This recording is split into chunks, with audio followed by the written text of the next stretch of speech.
হ্যাঁ, তো আচ্ছা আমি একটা কথা বলি, তোমাদেরকে একটা কথা বলি। আমার যখন আমি নাইটি পড়ছি, ঠিক আছে? আমার তো পুরো শরীরের সারা শরীরের অঙ্গগুলো ঢাকা থাকে। হ্যাঁ? সারা শরীরের অঙ্গগুলো ঢাকা থাকে। নাইটি পড়ি আর আমি যেকোনো ড্রেস পড়ি ঢাকা থাকে। তো তার উপরে আমার ওড়নাটা দিয়ে চাপা দিতে হবে কিসের জন্য? সেটা আমাকে বোঝাও যে ওড়নাটা দিয়ে চাপা দিতে হবে কিসের জন্য?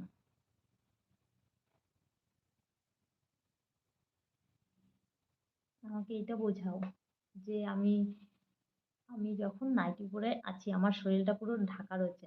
তো আমার ওড়নাটা দিয়ে দেখাতে হবে কিসের জন্য? যে দেখো আমি ওড়নাটা দিয়ে চাপা দিয়েছি। তো এই কারণে কি আমার ওড়নাটা দিয়ে চাপা দিতে হবে? তোমাদের দৃষ্টিভঙ্গিটা একটু চেঞ্জ করা দরকার। যে না ওর পোশাকটা ঠিক আছে, ওর কিছু দেখা যাচ্ছে না। কোনো শরীরের কোনো অংশ দেখা যাচ্ছে না। ঠিক আছে? আর আমাদের মেয়েদের তো গঠনই আছে